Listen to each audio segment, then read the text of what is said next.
For the majority of this unit, we focus on mammalian excretory systems, but other animals do have different types of systems that allow them to get rid of waste products. In other videos, we've really focused on the kidneys, and so these are the kidneys are the osmoregulatory organs in things like mammals, reptiles, and birds. But other organisms have different ways of regulating their body fluid tonicity. And so we're going to talk about these different types of systems and the types of animals that use them on the following slides. So first, let's start with some pretty simple organisms. So we're going to look at eukaryotic microorganisms. And so these are going to be our unicellular, so single-celled eukaryotic organisms. And one example would be something like an amoeba. And so these single-celled organisms, they still need to bring food or nutrients into their cell, and then they need to get rid of the waste products. So they take in food through a process known as phagocytosis. And phagocytosis is just a type of endocytosis. So you can see here that a food particle gets pulled into a vesicle. And this vesicle essentially pinches in from the cell membrane. So if I were to draw the cell membrane like this, there's this little kind of pinching in that happens. And remember, the cell membrane is made up of this phospholipid bilayer. So when there's a food item, the cell can basically come along kind of like a little Pac-Man and engulf that food item. And then that little impocking of the cell membrane can then pinch off and form its own vesicle.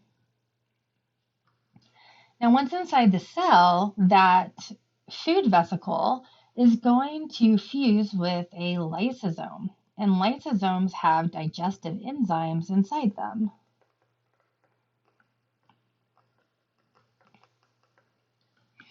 So you can see that the phospholipid bilayers of their membranes actually fuse together so that the digestive enzymes are able to access the food item and break it down.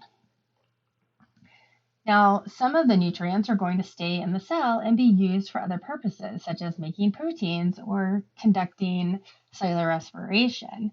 But then the waste products are going to leave through something called a contractile vacuole.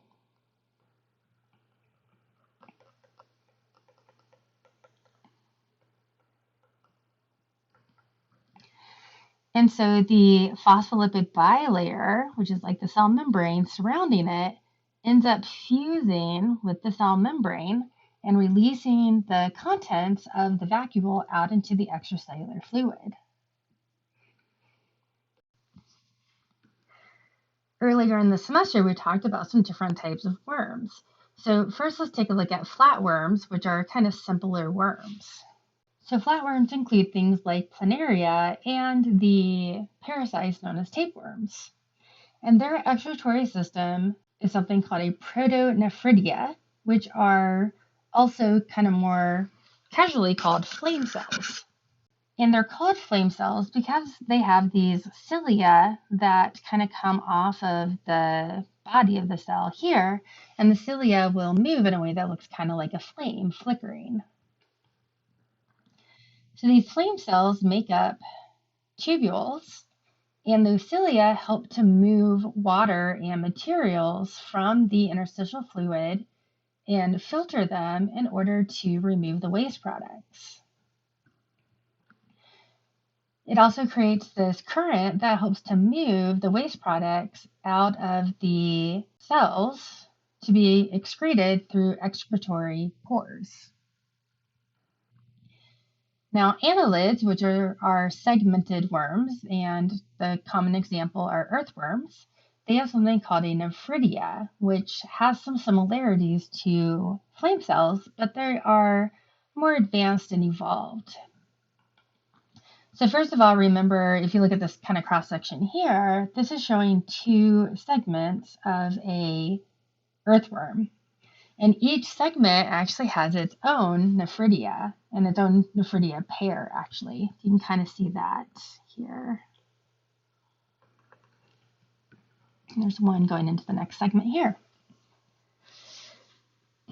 And so these nephridia also have these cilia that help to move materials and help to filter materials through this kind of tube-like system.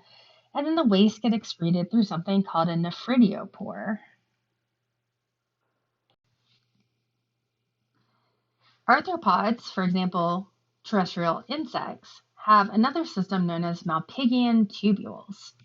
And a couple of things about these Malpighian tubules is that they are convoluted. So that means that they have these kind of like kinks to them.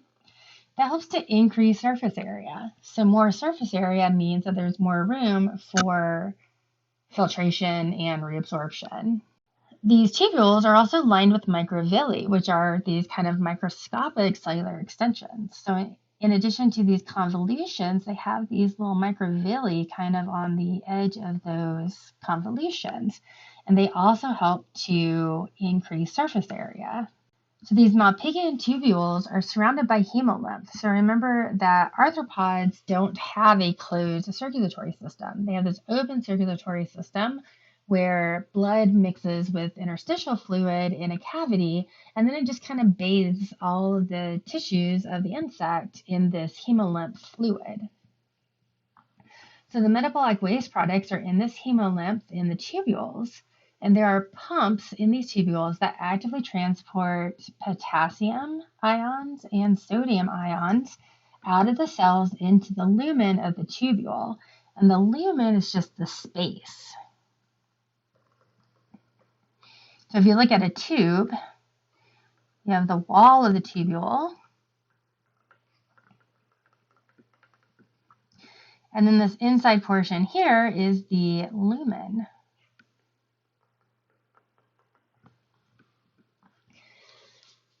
So with actively transporting these ions or these salts into the lumen, remember that water follows salt. So water follows those solids into the lumen, and then the lumen of the tubule connects to the intestines, and then all of the waste are excreted together out through the rectum. So you can kind of see that on this picture here. We have our Malpighian tubules that are bathed in that hemolymph, and then the salt gets actively transported from the hemolymph into the Malpighian tubules, which then merge with the intestines, and then waste products are excreted through the rectum.